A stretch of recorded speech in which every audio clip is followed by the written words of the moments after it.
Hi, everyone, and welcome to the Jewish Professionals Podcast, the JP Podcast. I'm Hillel Bainach. And I'm Benjamin Winters, and we're students at Yeshiva University, just looking for some advice. Our aim is to bring to you Jewish professionals from every industry to learn from their successes and failures, how they grew in their career and Jewish identity, and made a Kiddush Hashem along the way. We hope you can apply what you learned through the lessons to your own life as they pass the torch to us, the next generation. We can't wait to go along this journey with you. This is the Jewish Professionals Podcast. Woo! Welcome back, everybody, to another episode of the Jewish Professionals Podcast, the JP Podcast. A beautiful day here in Washington Heights. They don't usually say beautiful day in Washington Heights. However, those two words seemingly are mutually exclusive. It can get beautiful around here. It can get very nice. It's funny because like a lot of my friends will come into Washington Heights and they'll say, when can we go to the city? This is it. This is the city. We are technically part of Manhattan. And we do take visitors. Okay, the Heights is a beautiful place. Come and check it out. And we actually have a former alumni from Yeshiva University with us today, an extremely accomplished mentor of mine, Daniel Posner. So thank you for coming on. And it's a pleasure to be here. Thanks for having me, guys. How does Washington Heights look to you? Wow, you know, it's true. Washington Heights is a pretty great place, but I think when I was when I attended yeshiva, I was here for 3 years on campus. I think there were 3 days that were as nice as it is today in total over 3 years. So it sounds like you need to come back more often. This is a Chamber of Commerce kind of day. It's beautiful out today. It's those days like today that make you forget about the winter. You're like, oh yeah, that never happened. That's true. Right, and not only that. I mean, this is probably the first time you're hearing not for basketball in years. That's probably true. That is true. We got somebody who personally donated so much to our basketball program and my experience as well. So I'm excited to talk about that. Yeah, let's do it. But before we get into Athletes for Israel, why don't we go all the way back to your beginning and talk about, where you grew up? Well, I grew up in Detroit, Michigan, in a suburb called Southfield, not too far away, where the major Jewish community was, Young Israel.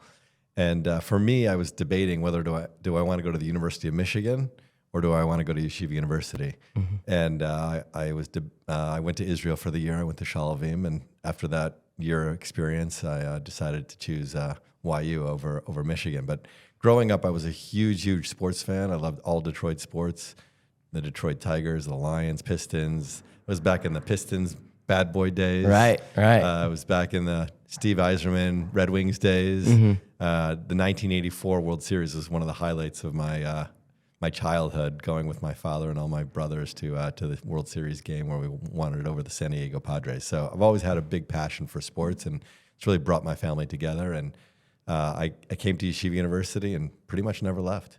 New York.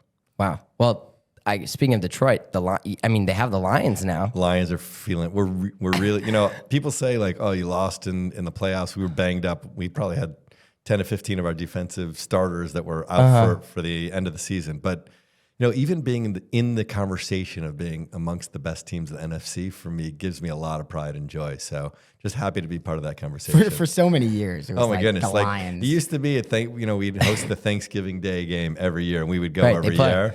And after Thanksgiving, you're like, the season's over. Like December, there's nothing to root for anymore. And just to be around and part of the playoff conversation in December and into January, wow! I'm just enjoying the journey. It's really fun. What do you think about Dan Campbell?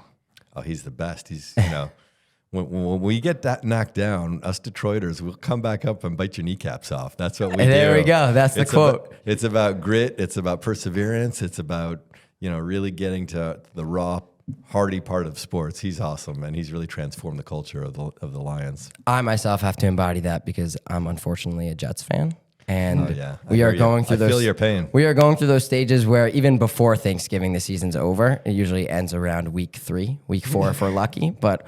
That perseverance and that optimism, hopefully that's being built into me. So my advice as a Lions fan is like the best time of the year is the draft. Getting ready for that draft and hoping that draft is like the best guy. He's going to totally transform the franchise. That's what you get excited about.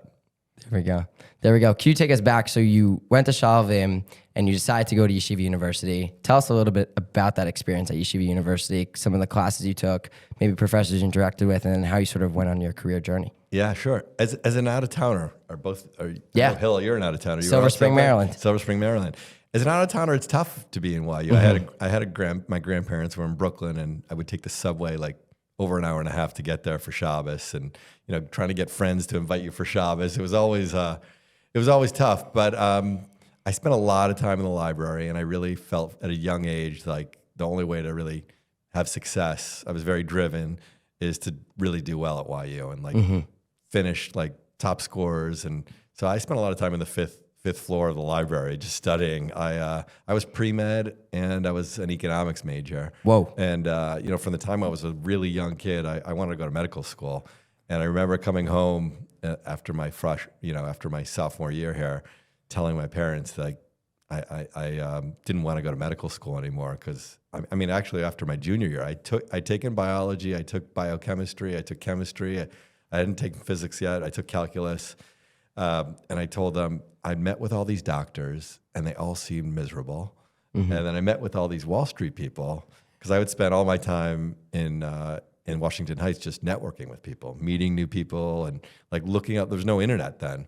But at the time, I would just go through like trade rags. I would search through the library. I looked up like private equity, which wasn't like a big thing back then. Hedge funds weren't even around then. And I would literally just be calling people, and I would like, emailing people a little. I don't even know if we could email back then. It was barely even around email in the late 80s, 90s. What made you think to do that? I was just like, I got to meet people. And all the people that I met who were on Wall Street jobs, they were like, yeah, come to Wall Street. You're going to really like it. You'll love the work. It's really interesting and it's fast paced. And I know you want to go to medical school because it's like fast paced and really interesting, but like Wall Street is so much better. And they were just really encouraging. And the medical doctors I had were like, well, it's all about insurance, and they seemed like they were like working all night long, and just they were kind of dragging. Like they felt like they were just not excited and happy to come to work every day. And so I told my parents, like, I'm going to business school. I'm going to get a job out of undergrad, and I'm going to hustle, and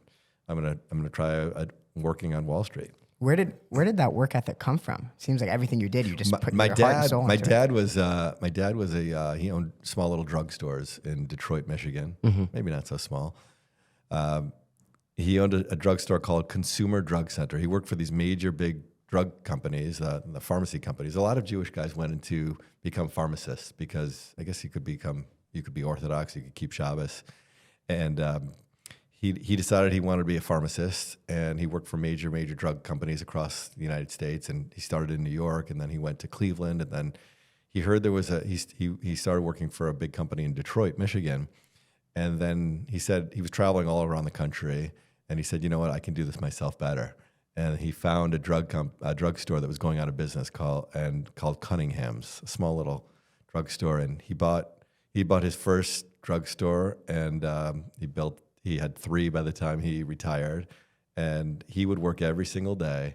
He'd work Sundays. I would actually come in to work on Sundays and be the kid who would stock the stores with toilet paper and toothpaste and all the other things in a pharmacy. And just he worked 6 days a week and rarely took time off. But that was when he took time off, it was to take his sons to the ball game. There we go.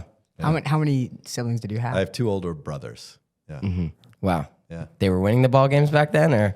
The Lions were not winning the ball games back then. That's for sure not. That's for sure not. Were you getting paid to stock the? Actually, I think I was getting paid like $2 an hour, but maybe I think I asked for like a raise to go to like $2.50 or $3 an hour. He took you into the office. That was like a big deal. Bargaining action over here. Yeah, but I worked hard.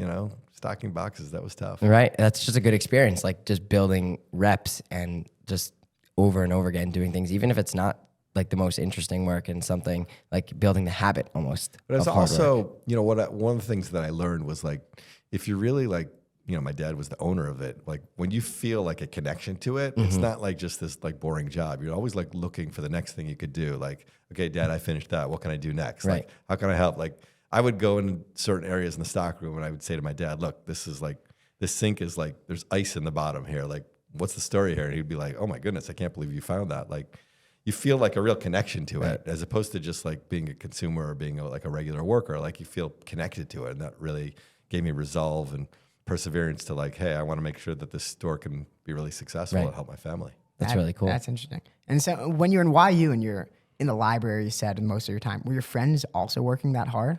I'd say some were. Some were working hard. I had a few friends in the economics department. We all sort of geeked out on being economists and being really excited about it. We had a couple of really, really interesting and exciting professors. Rabbi Dr. Levine was really well known, really well written. He was brilliant, beyond belief brilliant, and he was like the epitome of Torah Mata, this brilliant rabbi, but also like an economist who wrote several books. He was probably one of the more boring teachers that you would ever learn from, but we would all geek out on him because he was so brilliant, and just being around him was fascinating. We also had this professor, Dr. Kanofsky, who would come into class. He had a pipe in his mouth all the time. No way. Yeah. Can you imagine if someone did that now? He didn't smoke in class, but he always had a pipe in his mouth. And he was like a brilliant lecturer on Middle East, economics of the Middle East. I still remember his class. He would go through every single country in the Middle East and talk about, he always said that oil prices are going to go down to $5 a barrel because they all can't agree with one another. And it was, some of his forecasts were completely off, but some of them were completely right. I wonder what he'd be saying right now. I mean, total different. Yeah, we'd have to ask. He's probably up in Shemayim right now, but he's a wonderful man. So yeah, we just sort of spent time studying all the time, and I'd say, it probably wasn't the place where you would come for the most fun in my, in our area, but we had a good crew of people. Right. So you decided all of a sudden we're going to shift off of the medical path, and you said business school. You knew right away you're going to business school. Without a doubt, I was going to business school. Without a doubt. Yeah. And you chose and you landed on Chicago. What was that like, the transition back to different place, maybe with probably less friends and sort of making your way there? A lot of snow too. A lot of snow. So first of all, I'm from the Midwest, so I love Chicago. But I went to Goldman Sachs right out of undergrad. I worked in the research department there, and it was pretty much just hustle. I would call people all the time, network with them, connect with them. I was not 21 when I first started working at Goldman Sachs. So Akiva was a 3-year high school, and I was a year early, so I graduated YU when I was 20. I started my job in January, and I remember going out, like one of the first times we went out as a work group, we went to a bar, and everybody was drinking, and I wasn't 21 yet. And I was nervous that I was going to get carded, and they would be like, "You can't come in here. You're not 21 years old." You were probably the youngest person in the entire Goldman Corporation. Yeah, it was 2 years of really, really hard work. Right. But I decided that it was a great platform, a great place to work. And one of the things in a lot of business schools, they say like you need like 3 to 5 years of work experience. And obviously they saw my resume that I was really, really young. You fill out the age on your application.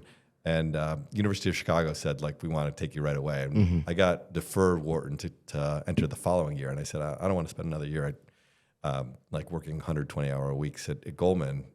So I said, I want to go to Chicago and learn finance under some of the most brilliant financial minds in the world. How did you land that job at Goldman? I mean, today it's obviously that's on the mind of so many college students, how to get that first internship, that first job.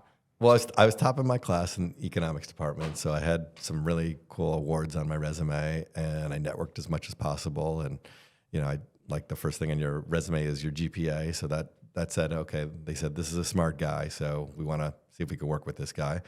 And I just asked questions. I continued to network. Part of a new job is, especially in finance or in Wall Street, is learning a new language. Like the first few weeks, or any advice that I'd give you guys is like, first few weeks or a couple of months, you're going to feel like you have no idea what's going on. You're going to say, oh my goodness, they threw me in. I can't swim here. I'm in the deep end. But after 2-3 weeks, you start to understand what's going on in the meetings. And if you can do that before you start interviewing with people, especially, look, back then, there wasn't as much information. Like you could just look up a lot of the stuff. But then I read as much as I could. I looked into as many trade rags as I could, and I just hustled. And through networking and being able to speak the language and talk a little bit about what I learned, and reading as many books, and just asked every single person, can you introduce me to 1 or 2 more people? And at the end of a meeting, I would say, is there anything I could read? And so I would read those things. I'd meet more people, and just your network continued to evolve. That's interesting. So Goldman Sachs, U Chicago, MBA, then what? And then also why? And explain like what industry you kind of have. You have the resume now, especially with the grades. went to the MBA at U Chicago, you kind of had to lay the land. Right. They call the MBA like the Great Reset, right? You can go anywhere. Exactly. So true. So I can't, the whole world of distressed restructurings was really exciting to me because University of Chicago, there's a famous investor. His name was Sam Zell, and they used to call him the grave dancer. He just passed away a couple of years ago, but he was a famous distressed investor, and he came lectured to us, and he said, before you get into finance and investing, one of the best things that you could do is learn about companies in the world of distress, and actually work operating with them. And he gave me the advice that said, if you work at a consulting firm that consults directly to those distressed companies, you get to work with them hand in hand, and you get to work with a bunch of different companies that do that. So I got a job in the restructuring practice at a big accounting firm, Deloitte Consulting Group. It wasn't the audit side, but the consulting side of it. And they specifically focused on distressed companies. And so I worked there for a couple years, and I was traveling pretty much around the country. I'd be in LA every week. So I would travel on Sunday nights, and then come back on Thursday nights, take the red eye, and then I'd be in the office Friday morning. And I worked on a couple of distressed companies. There was a distressed gun manufacturer called Remington Arms. They went through a restructuring distressed company at Chapter 11, help strategize and think about businesses that they should sell and companies that they need to continue to focus on and reinvest in. I worked with a small bag manufacturing company called Equitable Bag. And I met my wife the day I got off the plane from the University of Chicago in New York on the Upper West Side, an old restaurant called Joseph's. And then we met at Oab Tzedek the next night. And after about a year of dating her and courting her, realized that traveling around the country, being away Sunday through Thursday, it was going to be a tough way to start marriage. So I was able to, I interviewed for a job to get on the buy side and start being a research analyst to do distressed investing, which was sort of my dream job at the time. That is super interesting. You never know what one travel adventure will lead you. So true. So true. And kind of what I wanted to know is that when you go into private equity, right? It's also different. So what is your process of, you have all of this knowledge from consulting, and now you have to kind of translate all of that into something new? Yeah, so I became a research analyst, and I worked at UBS for a couple of years in Intermarket, and then became head of research, and then became a portfolio manager. But one of the things that's important in life is just become a lifelong learner, always studying and learning new things, always be inquisitive, always seek out. My first job I was a research analyst. I had 4 managing directors, and I was the only analyst. And so it was like drinking water from a fire hose. It was like every day it was something new, something different. Worked on companies like paging companies. Remember those pagers? Do you guys even know what a pager is nowadays? Well, we know from the news. Exactly. Different type of pagers. The Israelis know what pagers are, right? For sure. They've done a pretty good job with their pagers. So anyway, there were companies that in the paging business, and you say, well, that company, of course, those companies went through bankruptcy, but their bonds, their debt was trading at 10 cents on the dollar. And we made a killing because, everybody thought there was never going to be any pagers anymore. But believe it or not, there's some industries where people still use pagers. At the time, doctors still wanted to use pagers because their cell phones didn't always work, and they needed to make sure if there was an emergency. Construction workers still use pagers. Clearly there's probably some drug dealers who use pagers. And terrorists clearly use pagers, right? Still. And we're in Washington Heights. I mean, there's probably a few pagers around here. So believe it or not, there was this group of people that would always, pay that $10 a month to have their pager. And that was a pretty good business if you could cut out all the excess of that business. And so we would buy debt at 10 and 20 cents on the dollar and trade out of it at 50, 60, 70 cents on the dollar. That was my introduction into investing in distressed bonds and into distressed companies. Yeah, and I noticed that, kind of backing up, we never gave an overview for people who don't know what distressed investing is. Yeah. So maybe just... So yeah, sure. Distressed investing is buying companies. So what happens when a company goes into distress? So if a company files for bankruptcy, it's called Chapter 11 bankruptcy.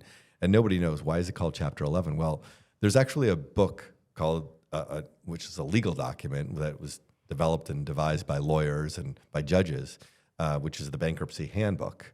And Chapter 11 of that book talks about corporate bankruptcies. right? So Chapter 7 is personal bankruptcies. If you heard somebody went into bankruptcy, usually personal person, they went into Chapter 7. But corporations, when they go into bankruptcy, that doesn't mean that they completely go away. What that means is they reorganize. So you probably know many retail companies that hey, I thought that company went bankrupt, or I read that they went bankrupt, but they're still around. Right, Toys R Us, right? Toys R Us is an example of that, right? You still see Toys R Us, but they restructured around sort of the core businesses. So what you do is, what happens when a company goes bankruptcy is their equity or the stock goes to zero, because that's really that's the upside of the company. That's like the lowest on the totem pole of the bankruptcy company. What happens is they have a capital structure, it's called. And within a capital structure, you have generally on the top of that capital structure is the bank loan, so they'll lend to a company. Then below that is the bonds of the company, and I'm simplifying here for a little bit. But the equity is the bottom tranche, and those are the guys that own the company. So if you own a share of Apple, you actually own a piece of Apple computers, and it goes up and down based on the earnings performance of that company. Now, if Apple computers, chas v'shalom, if they went bankrupt, you as an equity holders would be left with zero. That being said, the tranches from the bank loan down to the bonds, they actually may have some value left. So in the case of Toys R Us, let's just say, the bank lenders, they can end up owning the company, or even the bondholders can end up owning the equity of the new company. It's just a smaller valuation. And so what we would do is we would buy those loans or those bonds at a discount. So when a company goes into bankruptcy, the bonds usually are trading at par or 100 cents on the dollar. If you buy a bond of a company, you might get an interest rate. So the company promises to pay you back. Let's say I'm buying a high yield bond. So the bonds they trade at a 7%. You get a 7% annual interest rate, right? You buy it at par at 100 cents on the dollar. Now, when a company goes bankrupt, that bond trades from 100. It could trade down to the 90s or 80s or 70s or even into the 10s, 20s, or 30s. They can go to zero, in fact. So our goal was to buy those bonds at 20, 30, or 40 cents on the dollar. And as the company turns around, we help get involved in perhaps strategy or working with the management team, turn that business around or find the core of that business and then trade out of those bonds at 50, 60, 70, or even 100 cents on the dollar, or even more. It could go up to 200 cents on the dollar if you end up owning the equity of that. If you couldn't tell, this is a former professor we have here, former Yeshiva University professor. I did teach at Yeshiva for a few years in the master's program. I also taught at NYU and Columbia. But yeah, I did teach it at YU for 5 or 6 years. When my kids started getting to the age where they attended YU, and I'm out of there. I had their friends in my class. I said, you know what? I think it's probably not the best idea. They all thought they were getting free A's. Now with Professor Posner over here. With that clip right there, that's a master's level finance. Yeah, for all our finance fans out there. But right now, you're kind of transitioning to private equity at this point in your career. Yeah. And I'm sure it sounds like smooth sailing. I'm sure it wasn't, right? Like, did you have some hardships? After becoming a research analyst, I sort of graduated into the head of research and I became a portfolio manager. I went to a firm called D.E. Shaw, which is one of the largest hedge funds in the world, and they're a big quant shop. So what quant shops, what they do is they find like the most brilliant people in the world in math and science, and they find little mispricings in the marketplace, and they trade literally hundreds of millions and billions of dollars of shares every single day, and they put them into a computer and they figure out like, how are we going to make money? And they're kind of like a casino where they're right about 53 to 54% of the time, but they do so many trades that they're doing really, really well. That's like Jane Street? Like Jane Street, D.E. Shaw is one of the formidable ones. Renaissance Capital is another big one. Two Sigma is an offshoot of them.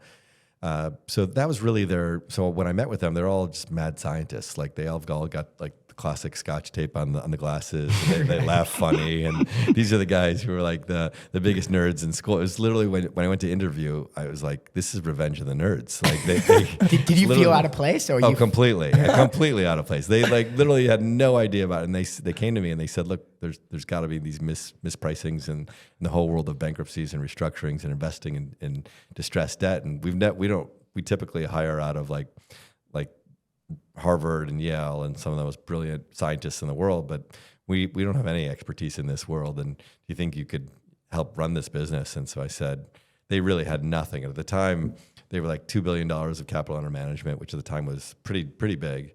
And, today they're like $50 billion of capital under management. And so I said, like, I don't know if this is going to work or not. And they said to me, maybe in 5 years from now, we'll get you to build $1 billion of capital under management. And I was like, there's no chance that we're going to be $1 billion hedge fund in 5 years from now. But I said, you know what? These guys seem really, really smart. And having worked at D.E. Shaw, like that's a place where smart people are. So I want to take a job there. And it was a very entrepreneurial opportunity for me because we were literally building this business from nothing. And within a year of me starting, we were well over $1 billion. And Within 1 year? Within 1 year. And we were $5 billion within 3.5 years. So, and they charge, like a typical hedge fund charges like 2 and 20, 2% management fees and 20% performance fees. We charged 3 and 30.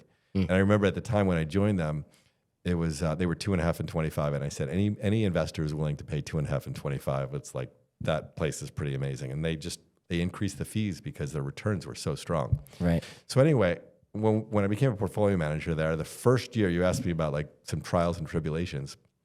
Our first month, they were going to give us $100 million, but they gave us $25 million in the first month. And the first month we invested in this company called CallNet, which was a cell call company. And they just totally missed earnings. And the bonds went from like 80 cents to like 50 cents, like in the first like 3 weeks that I was there. And because we had this denominator problem, because we lost $1 million on this trade, which, in the context of the firm was like nothing. But when you looked at losing $1 million over a denominator of $25 million, it looks like we lost like 6% in our first month of right. This is your business. First. Wow. Like our first month there. Oh my gosh. I went to my boss, who was like on the executive committee. I was like, am I getting fired? Like, are we done? He's like, no, you just lost $1 million. Like, that was it. And then from there, we, our first year we were up 30% net, and the second year we were up 32%. And the first year that we were there was 2002. And in that year, you guys probably don't remember this, but there was a massive financial crisis. And 2008? This is 2002. 2002. Before the 2008, 2009 Yeah, that was closer to our life. Yeah, 2002, major companies had fraud everywhere. So major cable companies like Adelphia and Comcast went through major restructurings. The whole industry, WorldCom, was the biggest fraud at the time. They were just it was just major accounting problems that they had found a multi-billion-dollar fraud. And bonds that were at 100 went down to like 10, 15 cents on the dollar. We were the largest holder of one of their subsidiaries called MCI, right? They acquired them, right? Yeah, so they were connected. Yeah, so we were in Wild Gottschall's restructuring offices, negotiating till 4 a.m, literally to get all of our interest back and all of our accrual. We were buying these bonds at 50, 60 cents on the dollar. They traded up to par, plus accrued, plus make wholes. So, it was exciting times. But you'd go into the office every day. I was on the trading floor, and like we'd put on these military hats because you felt like you were going to war every day. And after that year, where most of our competitors, they were like going out of business because everybody was down so much, we were like flat. And when we didn't make a lot of money, but we didn't lose any. And then all of our investors just started pouring money into us. And there was a great buying opportunity in the market. So we would just load the truck and go into the office and buy a ton of distressed debt. And then we were off to the races over the next few years. Wow. You're moving from like fast-paced industry to even more fast-paced industry. And I'm sure as college students can relate, you feel like as life just moves on and on, you just get busier and busier and busier and busier. How are you balancing your relationships, your friendships, your just leisure time, your work up till 4 a.m. negotiating deals during a financial crisis? How are you able to just take time to reset, be mindful? Yeah, that's a great question. I'd say certainly early in my career, I was of the strong belief of that hustle really matters. Just being present, being really inquisitive, making sure people knew that, doesn't matter if he takes off for all the holidays, but he's going to be the first guy into work and the last guy to leave. And I just felt like that was really important. And I thought that I think it really mattered in my career. I think hard work is, and passion and energy is something that not everyone can do and can focus on. And for me, especially earlier on in my career, it was I really wanted to prove myself. Like I had a chip on my shoulder. I was this out of town kid from Detroit, went to Yeshiva University, and I said, I don't care about the degrees that you guys all have, but I'm going to make sure to out hustle you guys. And that was sort of the only way that I could make sure to level the playing field. Wow. Yeah, I mean, that hustle, I definitely relate to. I mean, we have a saying that goes, you have to be an everyday guy, meaning that like you can go 4 times a week, but you're not an everyday guy. You got to be there 7 days a week. Yeah. And how did you develop that mentality? Well, I think just as a young kid, I always wanted for me, like being successful was really important, and making sure that I was always there and present. It was just sort of something ingrained. I don't think it's something you teach. There's a really good book. I think it's called Grit. I think Angela Duckworth. It's sort of behavioral science and sort of like the art of teaching grit. I read it a bunch of years ago, but it was like, how do you teach your kids how to be gritty? And it's hard. I think it's something that's innate a little bit. I don't know.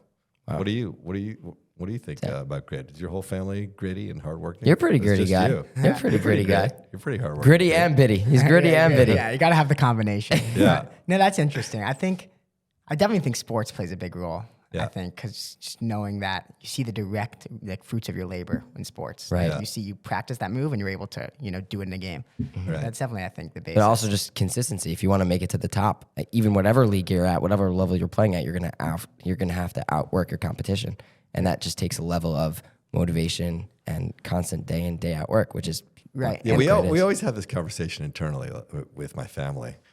I have this discussion with my son-in-law, and we always say, like, we talk about Kobe, and I was never a big Kobe fan, admittedly, because Kobe, was not a team guy. Be careful what you say. Be careful. Kobe. Be careful. My son-in-law is Kobe. a huge Kobe fan, Right. and the thing that I love about Kobe is he would get like 3 or 4 workouts in because everybody could only get like 2 workouts in. Right. So he's like, well, let me wake up at 4 a.m. and get that extra workout in. So like he'd work. Everybody said, oh, he worked really hard. But on the other hand, like the kid was like 16 or 17 when he got drafted, like straight out of high school. Mm-hmm. And like some of it is just talent. Right. Like he was clearly talented from the time he was a little kid. So the difference between talent and hard work is like you need to have the talent in the first place, right? Like you can't. LeBron James was clearly this incredibly talented kid from the time that he was a youngster. And look, you got to put the hard work in as well. But I'm just saying, it's not only hard work. You got to work hard, and you got to work smart, and you got to work efficiently. So, but I think all of those elements really play. Yeah. Wow. And I mean, it's funny because you mentioned a mentor of mine, Kobe Bryant. Did you have mentors at this stage of your career? Like, how did you develop those mentorships? I'm sure you had. Yeah, I'd say there wasn't one mentor that I could say this guy was my mentor through my life. But I'd say at every job, there are people that I looked up to, that I related to. If somebody said to me early on in my career, is find the smartest. Like when I was a research analyst, he said, find the smartest analyst on the street and connect with them, meet with them, spend as much time with them, and like learn how their approach, because everyone approaches Wall Street and does research in different ways. Mm-hmm. Some people like go out and meet management. Some people read 10Ks and 10Qs every single day. Some people are like wizards, in their spreadsheet analysis. And some people are more qualitative in the way they research. And, there's no one recipe for success. A lot of different people have been successful in a lot of different ways. Mm-hmm. But I think being around smart people, being around people that are winners, being around people, at D. Shaw, we used to have this, that people would talk about when we recruit is like, is this person a superstar? Like, it's not just like, have they shown a history of success? And those are the people that you want to surround yourself with. Wow. That's great advice for any college student That's listening. great. Find Find the smartest analyst, associate, and just connect yourself And with them. be a superstar. You've used all that financial expertise and knowledge to give back to the community. And like Hill was saying, we've all been fortunate to reap the rewards of that. Could you tell us a little bit, most notably, about your most famous organization, Athletes for Israel, how that idea started, what inspired it, and sort of where it's led to you right now? Yeah, so I've always been involved in the not-for-profit world. My parents were always very involved in giving back, and they were involved in their shul and in the community. So it was always a big part of what I was involved in. I've been involved in APAC for over 20 years. Through that experience, I've met with and been close friends with, and I've had over my house guys like Ron DeSantis. Mm-hmm. And he was a freshman congressman when I met him. And Mike Waltz, he's now the head of NSA. Right. And I met him like when he was a freshman congressman, and we were texting 2 days before Donald Trump asked him to be the head of the NSA. And just building those relationships was really, really important. And, I was also very involved in Jewish education, something I'm involved with Yeshiva University. I'm on the REITs board and I'm on the investment committee. I've been a professor here for a number of years. And I said, while these important, large Jewish education, Jewish movements and causes are really important to me, I wanted to do something after I decided that I wanted to manage my own family's capital with Rensop Investment Group. I wanted to do something philanthropic that actually moved the needle, that I could actually be involved in. And sports has always been something that I've been passionate about. I talked to you about growing up in Detroit and always been a huge super fan. But Israel's also been something that I've been passionate about. And I would go to Israel every year with my family, and I'd come back and talk to the people at work. And every single time I came back, they would say to me, Daniel, the next time you go to Israel, please bring me with you. And at the same time, my kids would show me what they learned on Instagram. Oh, look what I learned, Daddy, today on Instagram. And I said, we have to use this medium of bringing people to Israel. And look, it's not a new playbook. AIPAC has been bringing Congress people to Israel for years. And I said, if we could bring sports stars, these people that literally have hundreds of thousands and millions of followers, and we can bring them to Israel, and through their travel experience of learning and understanding about Israel, we could actually influence millions of people in America and throughout the world. That would be really powerful. And that Israel would be a great way influencers. to combat anti-Semitism. Right. Yeah. They could be Wow. ambassadors for Israel. Wow. And I said, I want to bring this passion of sports in Israel together and connect them. And so I started Athletes for Israel. I said, you know what, I'm going to start bringing professional players to Israel and see what happens. And so we started bringing basketball players largely. We brought guys like Eddie Curry and Ray Allen and Enes Kanter. And I got a call from the ambassador of the UN, Ron Dermer, and he said to me, Daniel, you probably should meet this guy. His name is Bruce Pearl. He's this Jewish coach of this University Auburn. And so I said, sure, I'll take a meeting. And I met Coach Pearl. It was supposed to be a 15-minute conversation. It ended up being 4 hours. And Coach Pearl said to me, Daniel, I have this dream. I want to bring my team to Israel. And I said to myself, and I said, who have you talked to? He said, I've been talking to all these Jewish philanthropists. I've been talking to all these Jewish givers, and nobody's really that interested. Nobody seems like it's a great idea. And I said to him, so first of all, I thought to myself, and I figured I would talk to my board, so I talked to myself. And I said, first of all, like the goal of Athletes for Israel was to bring professional players. And I never really thought, are we going to bring these college players? Who knows these college players? None of them really make the NBA, maybe only a couple of them. Because there's only 2 rounds in the NBA and only 70, they only have 70 draft picks or 74 draft picks. And most of them aren't even from college. They're from like international teams, like from all over Europe and all over Asia. So like only 30 or 40 college kids actually make it. And so I thought to myself, I'm like, this is ground zero for where anti-Semitism, and this is way before October 7th. So this is ground zero for where anti-Semitism is starting on college campuses. And this guy, Bruce Pearl, he's so passionate about his love of Israel, and he's so pro-Israel. It's amazing. So I called him up the next day, and I said, Coach, I'm going to help this dream of yours become a reality. We're going to fund it, and we're going to help organize it, and we're going to take a trip to Israel. And so. Wow. And so not only do we bring the team to Israel for an 8-day incredible birthright type of trip, sort of a trip of a lifetime. We don't call it birthright anymore. But what happened there was ESPN decided to bring a whole camera crew, and we played 3 games against the national team with Denny Avdia, the professional player who plays for the Blazers. Who won that? Actually, it was really, really close. Okay. Israel, It's good TV. Auburn won the first 2 games against, pretty easy competition. We stacked the fans with all these tours that come, all these American kids. I would want to go to that. Yeah, it was amazing. And Definitely. they all dressed in orange, and they were screaming over. They knew all the players because you could look them up on your phone, and it's amazing because the Auburn guys are like, wait, we're in Israel and they all know Auburn. How is this possible? But we stacked the fans, so they all have this connection, and so so against the national team. They played, and it was really close the whole game. But then Denny Avdia took over the game, and they won by 8 points. But it was a close Wow, game. that's At the end amazing. of that game, so we sold out this Tel Aviv stadium. We had 6,000 people there. At the end of the game, he's doing his interview for ESPN, and he's like, at the end, he's like, you know what? I got to talk to my people. And there was 800 Kollel kids that were there for the summer. NCSY Kollel had 800 kids that were singing Bruce Pearl praises the entire game. They were singing. It was just beautiful. It was heartwarming. And the rest of there was a ton of these Israelis. They're like, why are all these kids singing praise for Bruce Pearl? Why aren't they rooting for Israel? And he comes over and he gives this incredible Sunday preacher like speech to them about how they have to be responsible for themselves and responsible for their schools and responsible for Israel. And at the end he says, "You're all my guests in Auburn, Alabama," and the crowd goes wild. And we're at the team dinner afterwards, and I say to Coach, "Hey, Coach, you just invited 800 kids down to Auburn, Alabama for Shabbat." And he looked at me and he laughed. He's like, "Dan, you're not kidding. I only have 10,000 seats at Neville Arena, which is where they play in Auburn." He's like, I couldn't even get you 800 tickets." And I said to him, Jewish law requires and Southern hospitality requires that if you invite somebody over for Shabbat, that you have to invite them over, right? No backing out. Well, no backsies, right? There's no Minion Man need for in Mobile, Alabama, like this song. Believe it or not, there's Minion need for in Auburn, Alabama. So he said, "Daniel, I don't know where you're going with this thing, but I can get you 150 tickets." Wow. And we worked to find 8 schools across the country in Florida, Memphis, Texas, New York, New Jersey. And we had the first Auburn experience where we spent a day of community service in Auburn, Alabama to thank them, to support them for being so pro-Israel and bringing the team to Israel. And then it was just an incredible experience. I think every single,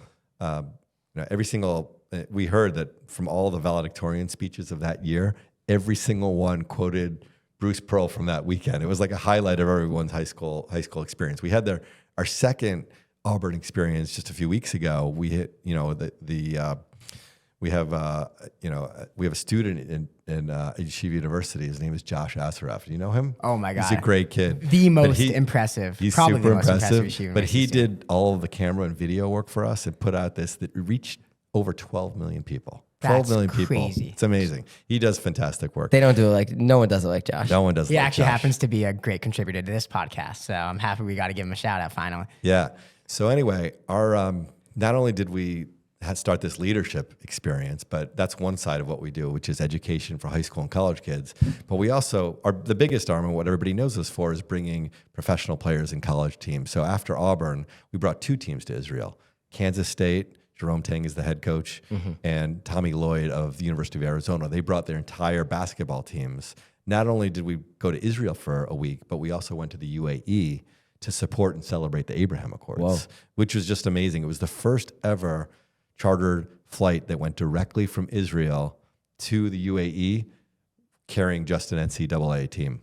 And there, when we were in the UAE, Team USA basketball was there. So they got to meet all of the players. I got to hang out with Anthony Edwards. We're throwing around a football in the pool for like an hour. He's together. pretty cool. Anthony Edwards.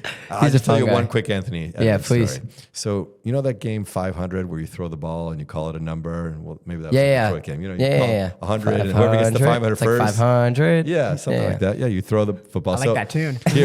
Here was my idea is always like to just start up a conversation. You always need to have something with you, like bring a ball. Throw around a ball. Oh, you're Anthony. What's your name? Oh, you're Anthony Edwards. Of course I knew who he was, but I'm not giving that away. So I say, I have a football, and it was actually signed by Golden Tate, and he was a wide receiver for the Lions for years. And I'm like, oh yeah, let's throw around a football. So we're throwing around the football. We play 500 together. So one of his friends, he was with a whole posse of guys. They're all getting to know me. I'm getting to know them. So I got the football. And we're playing 500. So here's what I would be right next to him. I could tell you, from being standing right next to him, he is a freak of nature athletically. I would literally take both arms, put them around him, and so he couldn't catch the football because the other guy was throwing it. He would jump up. I think his vertical jump was at least 12 feet up in the air. It was out of a pool, He's jumping up in the air. I would throw the ball so high thinking there's no chance he would catch it. He would catch it with one hand, behind his back. It was an incredible feat. But through that, I became friendly with him and with his crew of people. And then I invite them to Israel. And I said, bring Anthony Edwards to Israel. He's like, yeah, that'd be cool. I'd love to do that. And part of it is just finding the right time to do that. But this year, unfortunately, I always said I bring largely non-Jews to Israel, because when you bring non-Jews to Israel, the story about Israel resonates, and it's so much more powerful. When they say, "Oh, I loved Israel," like when the three of us talk about Israel, or when Israelis talk about Israel, people are like, "Oh, you're biased. It's a no-brainer. You're objective, right?" Yeah. So I said I would never bring like Jews to Israel, and I got a call from Keith Zackheim, whose son Max plays on the team. And he's after October 7th. He's been on the podcast too. He's been on the podcast. He said to me, Daniel, after October 7th, you really should consider bringing Yeshiva University to Israel. Not because you want to bring Jews to Israel, but we need to show the world that when Jews are up against the wall, when their back's against the wall, that we come to help them, even if we don't know who they are. We don't know their names, but they're our brothers. Mm-hmm. And that was important. That's why we decided to bring Yeshiva the Maccabees to Israel during the war. But this, hopefully there'll be peace, and it feels like we're coming towards the end. But we have a couple of really exciting trips coming up. Wow. One of them is the BYU football team. So it's not the entire team, but the captains, all the co-captains of the BYU football team. He's a Jew. The Jewish quarterback. Yeah. Yes, the Jewish What's quarterback. his name? His name is Jake Retzlaff. Retzlaff. You got like a Manischewitz NIL deal. Or Yeah. something like He that. got a Manischewitz NIL deal. He's a One of its wonderful kind. kid. He's really a proud Jew. He's not very practicing, but he's a Right. very, very proud Jew. He told me this great story where he was playing with his Jewish star. Mm-hmm. And his Jewish star is connected by these tiny little silver baseball bats. They're just connected in like these tiny little bats that make up the Jewish star that he wears as a necklace around his neck. And his friend said to him, he was debating, like, should he wear it out of his shirt or inside his shirt? And he's playing with it. And he himself was like thinking inside, like, I don't know, should I wear it out or should I wear it in? His friend came over to him and says, you should be proud to be Jewish. You should wear that out. And he listened to me. He said to me, like, it was like the best advice I ever got in my life. He's like, you know what? You're right. And since that time, he was always the only Jewish kid on the court, only Jewish kid, playing baseball or playing football, which is clearly what he, is. And he's a proud Jew. Wow. And I was out in Provo last week, met with him and all the captains and all the team, met with the coach, met with some of the administration out there. And he said to me, that university, BYU, is 97% Mormon. Mormon, right? So, and when he was describing me, he's like, oh yeah, he went to Yeshiva University. That's the BYU of the Jewish community. Except we're 100%. Yeah, except, but we're a little bit better than them athletically. I would say. He's saying that our football team is not as good as theirs. We wouldn't want to watch that game. But I said to him, you got to come to Israel. He's like, I've never been. He's like, I said, yeah, come to Israel and bring your teammates. Who do you want to bring? I'm like, do you want to bring the offense or bring? He's like, I want to bring the co-captains.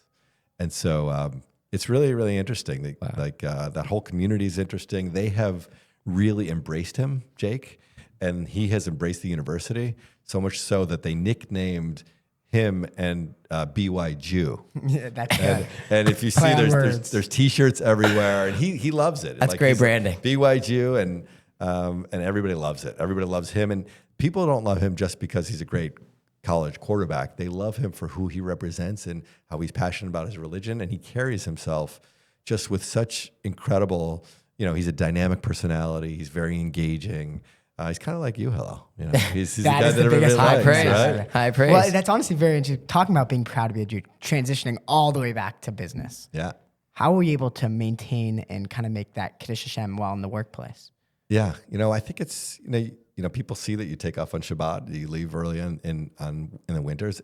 On the one hand, I try desperately not to take advantage of it. Like, I was never the guy that would like leave 12 o'clock on a Friday. Like, I would try to. Sometimes I cut it a little close, but I definitely made it back in time. But it was important to me. I got married. We lived on the West Side, and one of the things that was important to me to continue to stay in the city was that I could be really, really close to work. So my commute was, 20, 30 minutes max. And I knew that I could work until, even on an early Shabbos, I could work till at least 3:30, if sometimes even 4 o'clock. And to me, it was, go back in and work on Saturday night and come in early Sunday morning. But so I think, making sure to be proud of your Judaism, not be afraid of any conversation that somebody has with you. In general, people want to know, they want to learn more. And I think New York more and more has become very, very open to Orthodox Jews. I see people wearing yarmulkes in the work all the time now. And it's just, being confident in who you are, making sure that you can, represent well and that you show well in general. And I think that's something that people see. And I think it's important. Part of the reason why I like to give back is, it's an important show to your kids that that's it's an important component of who I am, and that giving back is so part of my core values. That's amazing. We like to ask all our guests this question as a sort of like, for anyone who's interested in whatever industry, maybe something that can apply to all under industries, what's either a technical skill or something you picked up on the job from the financial industry that you think applies to all different industries, all different careers? A technical, it could be a technical skill, anything. I'd say do whatever you do well. Find that thing, that little niche that you're really good at. Like there are some people that are masters at Excel spreadsheets and they know all the different little pieces of it and how they can do whatever. Some people are master facilitators or connectors and they're great at networking and they meet as many people as they want. I'd say find your niche and do it really, really, really well. Keep going deep. Like, some people will say like, I like in my report card, they like, well, I got A's in this and I got B's in this and C's in this. And people will say to him, well, why'd you get a C in that? Like you can really improve on that. Make sure you get a B in that. And I would argue, forget about the C. Like that's not going to be an area that you're going to be really good at. If you're a business owner, like whatever you got a C in, you're going to hire somebody to do that better than you. Find what you got an A in and do that even better. Get an A++ on that. Do whatever you do really well and do it even better. Do it better than anyone else in your university or in the world. Like find that area where everybody's like, if I have a question on this, I know to talk to that person. Mm-hmm. That would be my advice. That's awesome. And also for college students trying to break into these industries, what general advice can you give them? I'd say hustle hard. You got to continue to network. When you hear no, I remember a guy that I work with who got a job at a really prestigious investment banking firm. He told me he got 4 rejection letters from that company. So he literally went to every department within that. He would go to different groups. Like he would go to the New York office and then he went to the LA office. He got a job at the LA office because he met somebody within the LA office and they were sick of him. They're like, hey, fine, take the job. Finally, you're in. Okay, enough is enough. Exactly. But I think the point is just be persistent, keep talking to people.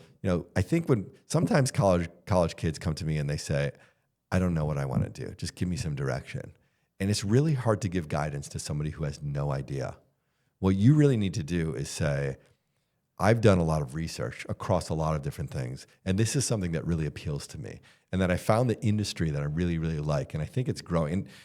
One other thing is, don't look at industries that are like, I want to work for NVIDIA. Like you missed I'd say, I'd give the hockey analogy. Don't go to where the puck is now. Go to where the puck is going. Skate where the puck isn't. Yeah. Find where you think there's a real growing opportunities, right? Like AI is an enormous industry, but hey, I want to be involved in AI. That's such a broad, there's already been hundreds of billions and probably trillions of dollars going into AI. Find the specific unique niche within AI that you think you could be really good at, whether it's programming or some part of qualitative or whatever it is, robotics or within robotics, there's got to be, find the niche, say, hey, here's an industry and here are 3 companies that do that. Can you get me an introduction to one of those companies? I want to network within the specific areas. Now, how do I find, like, even that? I don't even know. There's so much out there. There's so much information out there. There's so much that you could just look at online. Just continue to be a learner, continue to network, and continue to find things that really interest. And find people that you could say, well, in 10 years, that guy's doing some really interesting stuff. I could see myself in that path, going into that path. Mm-hmm. And look, there's no path in general that like gets people to the top. Sometimes it's navigating in different ways and finding the opportunity set that fits you. That's awesome. Sage advice from Professor Posner over here. Maybe some last takeaways you have for our audience and maybe a little bit about what you're up to today with Rensop Investments. Creative name, by the way. Yeah.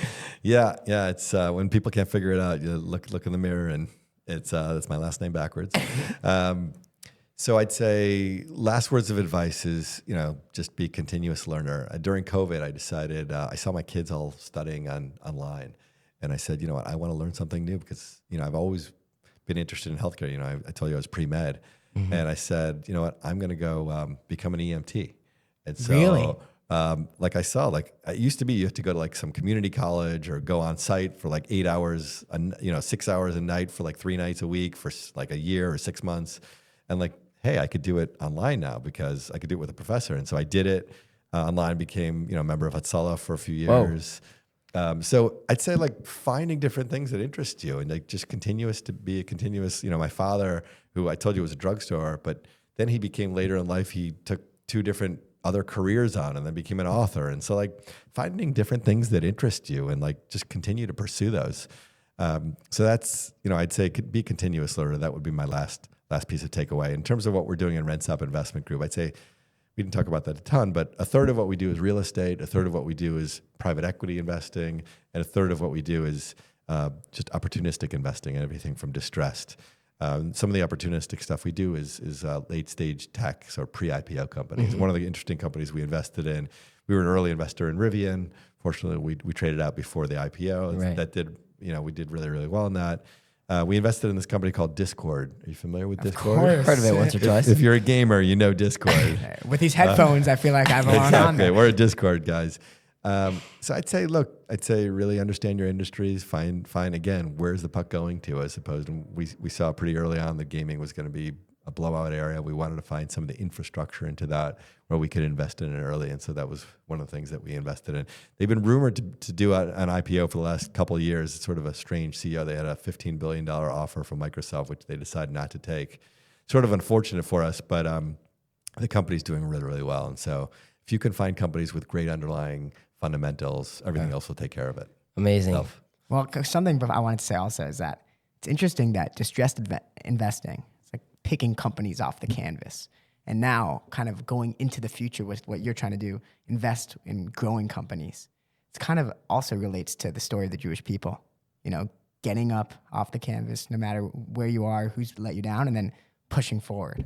That's great. It's a great analogy. That's profound. I know. Wow. You like that, Ben? That was good. That was really good. I don't think we could say anything better than that. So Yeah, I think can't top that. we might have to close after that one. Daniel, thank you so much for joining us. We really appreciate it, all the advice. Thank you to all our listeners. Thank you to Josh, who got a special shout out on this episode and deserves a special shout out on every episode. Thank you, JB, for setting up the equipment. Thank you, Ashley, for all the camera and all the equipment as well. We really appreciate all our listeners. Subscribe, like, share with everyone. Thanks so much for listening. We'll see you on the next episode.